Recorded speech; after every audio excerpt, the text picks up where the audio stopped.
Welcome to the Mug Hub podcast, the ultimate platform for all things related to medicine's use, patient care, and the incredible world of pharmacy. We are your hosts, Connor and Sian, and we're thrilled to have you join us today. Here at the Mug Hub podcast, we're passionate about empowering future pharmacists, expanding your knowledge and igniting your curiosity. Whether you're a first year embarking on your pharmacy journey or a final year getting ready to go out into practice, this podcast is designed just for you. Across our series, we delve into 4 captivating themes that will take you on an enlightening and entertaining journey. From exploring intriguing clinical topics to showcasing the extraordinary individuals who make up our incredible teams, we're here to unlock the secrets of the pharmacy world. So grab your favourite mug, settle in, and let's embark on an incredible voyage together. Get ready to be inspired, educated and motivated as we unlock the vast potential of pharmacy and the vital role it plays in healthcare. Hello and welcome back to the Mug Hub. Today we do not have a special guest, but we have a very special topic. I don't know what to say to that because I feel like I could be a guest. Well, we've had you on as a guest. Yeah, fair point. Now you are a co-host. All right. But you get to talk about statistics. So Okay. What more could you want? Nothing. Literally nothing. Nothing more than statistics. Yeah. So thank you, Sian, for agreeing to come on and talk a little bit more about projects. So it's at that point in the year where all of our fourth years, our final year students are on their road to their final year projects and the start of their research journeys. Yes, it's exciting. It is an exciting time of year because students are getting matched up with their supervisors. I can see when I walk around the third floor of Cockcroft, I can see supervisors and students talking about possible topic ideas, and I think that's exciting. It's students are going to be working on these projects now until May, I guess. May is typically when we have posters, so that's a long time on one research area, one topic.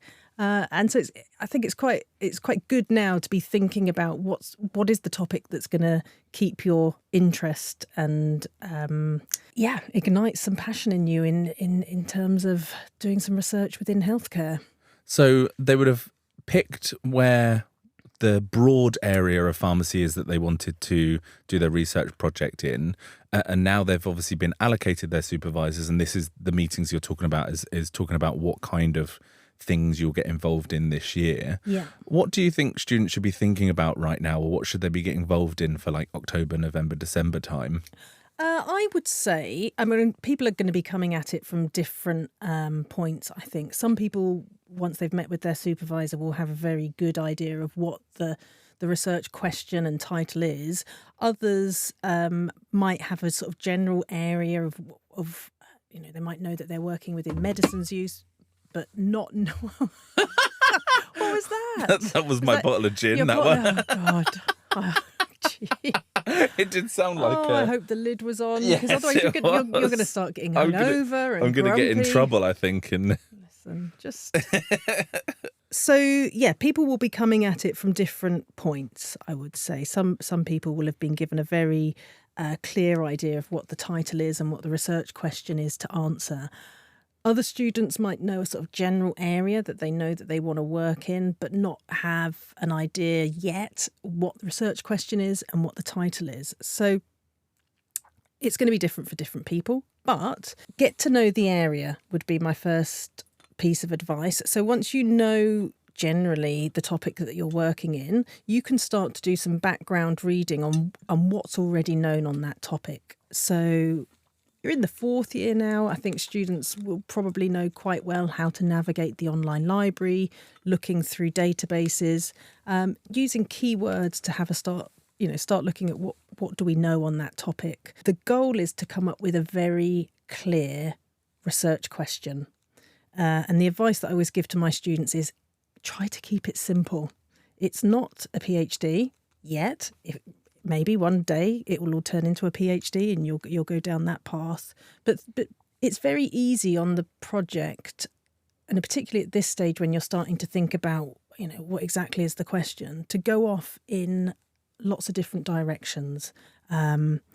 partly through excitement, partly because, this is sort of unnavigated area and it's very easy to sort of go off the pathway if there is one. So keep it simple, with the goal of having a very specific research question that you could logistically answer over the next 5 to 6 months, if we think about data collection. I think that's really valid, and realising that actually 5 to 6 months for a research project is not a very long time course at all. So keeping it simple and then being specific. I think students always want to do everything and be really broad and answer all of these questions, but actually a research question is one specific part of something bigger that you might be interested in. Absolutely, yeah. And it might be that you have one overarching research question where there's a couple of sub-questions in it. Fine, that's good.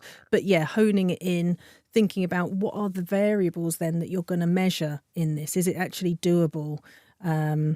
And having a very clear research question will then allow you to do that next stage of then working out what are the variables that I need to measure, and then how can I measure them. Brilliant. Okay, so I think that's great because you said go out, do some reading, do some research, find out what your question is going to be. What kind of things should they be looking for in terms of, is this something that's still worth researching?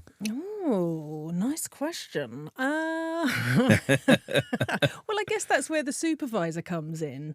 You've got your supervisor who it's ultimately the student's project, and the supervisor's job is to guide the student along that pathway and to sort of to say, yeah, that is an interesting question and it's a viable question, or actually you've missed a whole body of research over here and that question we pretty much know the answer to, so maybe come off that topic. So I've forgotten the question now. Do you want to go again? I think it's valid, and I think it's interesting for you to say, obviously sometimes students might think I'm doing something to tick a box for the degree, but actually you should be doing things that are new and innovative within the time frame that you've got. If it's already out there and the question's already answered, why are you bothering to do it? And that's probably what you should be thinking about at that point. I just kind of want to tag on to that, because obviously different supervisors have different ways that they work, and you said obviously ultimately it's the project of the student, and we've done some work with collaborative projects in terms of letting students be a partner and them having the decisions. But I know and have heard of supervisors that maybe have a set of titles or projects that they're working on that students would piece into. How might that dynamic change the way they're thinking about their own question? So you're coming into an area that your supervisor said, this is what we're doing broadly within a topic. How do you then navigate that and finding your own question? I suppose you don't necessarily need to find your own question in that situation. If you're project supervisor and you have agreed that you're going to work on this a title that's already been given to you, all good. That works very well for lots of students. Lots of students would rather have the title set at the beginning and work on that, in which case it might not be relevant for you to come up with a research question. Sure. But yes, I guess there's still work to be done now. So if you've got the research question, you can take the keywords from that and start searching the literature to establish, why is this an important question? Start thinking about what's going to go into the introduction to your report. Another thing that I would advise at this point is to think about that final product. So the final product is going to be a research paper, which has an introduction, a method section, results and discussion, very much like all of the papers that you've read so far in your degree. So what's going to go into that introduction? It's going to be the justification for carrying out this study that you're doing, which links into the question you just asked, Connor, which was, which I've forgotten. I'm sure it did link into the question that you just asked. If you could remember. If only I was listening to you. I don't know. So, I mean, you've used the term like research question. And I think whenever you've said that, something pops into my head that I'm sure we've been taught before is about PICO. Okay. Do you want to talk a little bit more about how you would design your research question? Yeah, sure. So, sorry, I've just put the words in your... Oh, you put a PICO in my mouth. It was... I didn't like it. But I'll take it. It's fine. So PICO question. We're probably quite used to seeing PICO questions when we think about evidence-based medicine. But they are absolutely also useful for carrying out research of a more sort of scientific nature, as opposed to a clinical, practical nature. And let's just break down the PICO. So let's break it down. Do you want to do the P for me? Population. Nice. Or patient. Or patient. Well, it can be either. And in a clinical setting, I guess it would be patient. And in a research setting, it would be the population. I's for intervention. I thought you were going to test me then. I was ready for that. All right. C. Oh. I'd only got Nothing? to I. Oh, nothing. No. Wait. Cats. Oh, I don't know. We know what the intervention is. So what's the control? Oh, control and then comparison. outcome. Yeah, and O for outcome. Okay. So many research projects will lend themselves quite well to asking a PICO question. And often if you're doing a meta-analysis, they tend to lend themselves quite nicely to having a PICO-style question. So you know what the population is. So let's say we're interested in looking at how effective anti-diabetic medications are for lowering blood glucose levels in patients with type 2 diabetes. So that's our population, patients with type 2 diabetes. The intervention is anti-diabetic medication, whichever one it is. The control might be no treatment, and the outcome would be blood glucose levels. So ensuring that you've got those 4 elements into your research question means that it's nice and specific. And it means it's going to help you with researching the literature because you've got some keywords. It's also going to help keep you on track because, and again, a little bit of advice that I would give to my students is write out your research question once you've got it and stick it somewhere where you're doing your literature searching.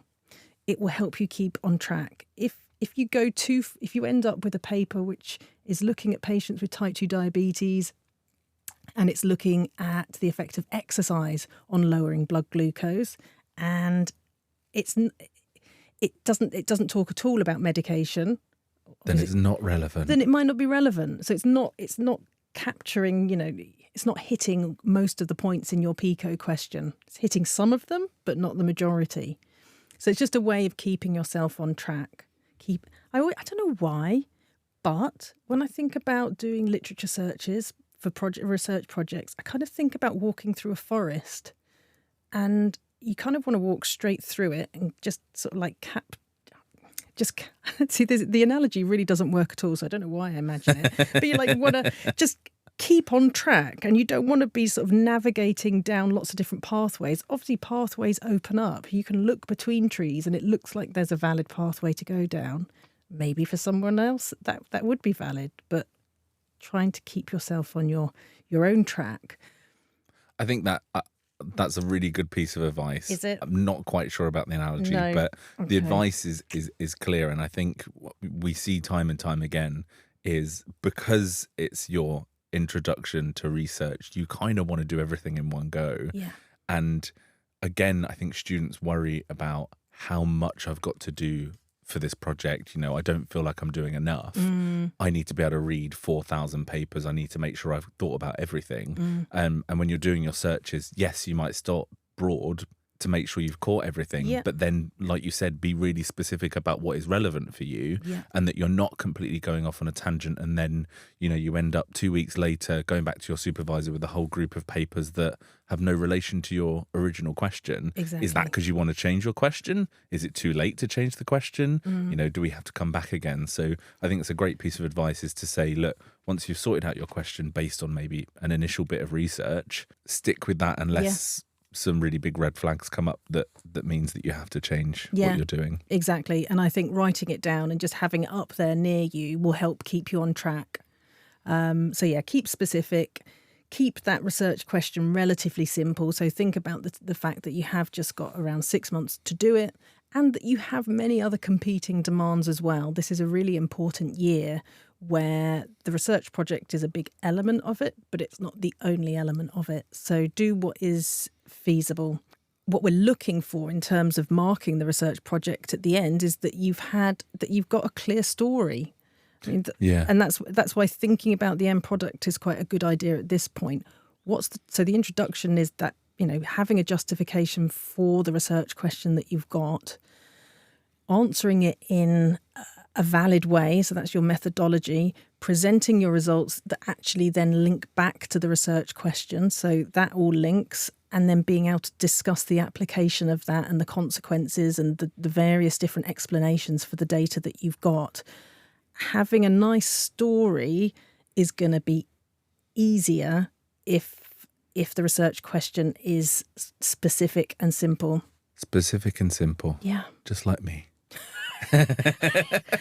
Vague and complicated. Vague and complicated. So, and I think just to add on to that is obviously, so you've got the written report and then also the poster. Yeah. And then the poster is where you get to talk out that story. So do you understand what you've done, why you've done things, and justify, what happened where? Yeah. Do you know, I had an interesting conversation earlier over coffee, and we were saying how it's a pretty good idea to keep a record of what you're doing as you're doing your research project. And it's probably something that's a bit more encouraged in lab work than the social science kind of projects and the pharmacy sort of practice or medicines use projects. But keeping a lab book, I'm putting my fingers up in quotes there, but keeping a record of what you're doing will really help with that viva. So knowing why did you choose that time frame for collecting data in your audit? Why did you choose just 50 participants to sample? Why did you pick that particular medication? Whatever the question points are that you go through in carrying out the project. Not necessarily that you're going to go back and necessarily look at the lab, your written report of it, but just the act of writing it is going to encourage you to reflect on what you're doing and think about why you do the certain things that you do in your research. Yeah. I suppose that comes down to listening as well. So it is your project, but your supervisor's there to make sure that you stay on track for the timeline, but then also are there to offer advice. Yeah. Attached to that then, who's marking it at the end? See, this is, and I say this all of the time to my project students, is ultimately, so as a cohort, rightly so, there are always over 100 students in a year group, and they all listen to each other and they all say, well, I'm doing this and my supervisor's asked me to do that, and create this huge whirlwind of, oh my God, I'm not doing everything everybody else is doing. Yeah. And I always say the piece of advice is, listen to your supervisor. They're the ones marking you, and they're the ones that will be justifying your grade at the end. Yeah. So, you've got to work independently. You've got to come up with these ideas yourself. So sometimes if your supervisor reframe a question you've asked and frame that question back at them and say, well, have you thought about X, Y, and Z, or why are you doing this, or why are you doing that? That is for your benefit. Yeah. It's because we want you to work independently to make sure that you're getting the best out of that project as you can. Yeah. But then also the advice we're giving, listen to the supervisor, listen to the advice that's being given to you in terms of, what we're doing and how we're going to write it up and why we're doing certain things. Because again, they're the ones that mark you at the end. Yeah. No, you're absolutely right. These are independent projects, aren't they? And I think something else to think about is, what is it that you want to get out of this project? So, I mean, I guess a pass or a grade that's going to go towards your degree, but are there other things that you want to gain from that? So are there certain personal objectives that you want to make sure that you've ticked off? That supervisor also becomes your personal academic tutor as well. So how is final year? Yeah. And are there any other things that you can do to support? Yeah, really good point. And it might be that you've got an opportunity to think about that in terms of the methodology that you use as well. If there are certain skills that you'd like to develop and you haven't decided with your supervisor yet upon a methodology or a research question, then there's an opportunity there perhaps for developing that.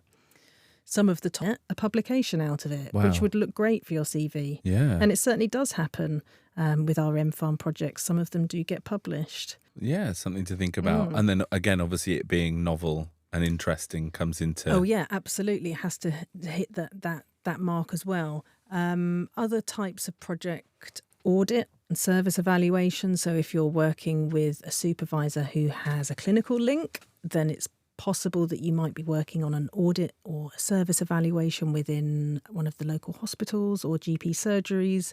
Again, we have to think about the ethics of that.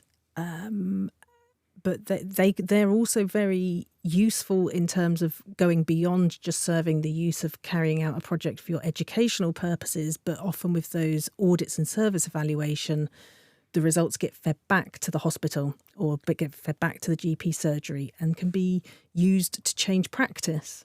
Yeah. So that's a really very exciting use of your work. Then there's all the lab stuff, and God only knows what goes on in those labs. I mean, really, you're asking the wrong person for that. So at this point, Connor kicks me out of the sound studio. I've got to run downstairs, go to the Book and Bean, find Professor Patel and ask him this. So what does go on inside those labs? Oh, a host of different things. We look at making different formulations that can be utilised for targeting different areas of the body. We're looking at developing different diagnostic tests that can be utilised to measure drug levels or important biological chemicals for prognosis and disease. There's a host of different projects that also look at the therapeutic effects of drugs in a variety of different systems, ranging from understanding neurological function to intestinal function, right through to cellular systems and understanding internal mechanisms of how they work. Well done, Sian. That was really quick. And thank you for Professor Patel giving us a quick overview of lab projects. Is there anything else we should be talking about? So right now, I think that this is a good level of conversation to have for an introduction to projects. I think it's something to revisit, maybe. Maybe we can come back as the year goes on. As the year goes on. Yeah. I think because there will be pressure points throughout the year. And even though everybody's doing different projects, by the very nature of the module, everybody will be going through the same pressure points, I think. Yeah. So right now, we're all trying to think of what is the research question. We're trying to get a handle on what the literature says. The next thing for some of us will be putting in ethics submissions, ethics application forms. We'll be designing the study. Then they'll get to the point of analysing the data and what do we do with that. And so we'll all be thinking about what's the appropriate statistical techniques for analysing the data. And then writing it up is going to bring additional, common questions. And then there's poster time. So lots of different points throughout the year that we could probably check in and, I don't know, share our wisdom, Connor. Yeah. We'll make a series. This is the first in the series for final year projects for MPharm students. Thank you so much for joining us, and we look forward to taking you on the journey. Thank you very much. The journey. And that brings us to the end of another captivating episode of the Mug Hub podcast. We hope you enjoyed today's discussion and took away valuable insights that will fuel your passion for pharmacy. Remember to subscribe to our podcast and stay tuned for future episodes where we continue to explore fascinating clinical topics, introduce you to incredible individuals, and enhance your skills to bridge the gap from bench to bedside. If you've any questions, topic suggestions, or you'd like to get involved, we'd love to hear from you. Connect with us via our social media platforms or send us an email. Until next time, keep learning, keep exploring, and keep engaging with your studies. Thank you for joining us at the Mug Hub podcast.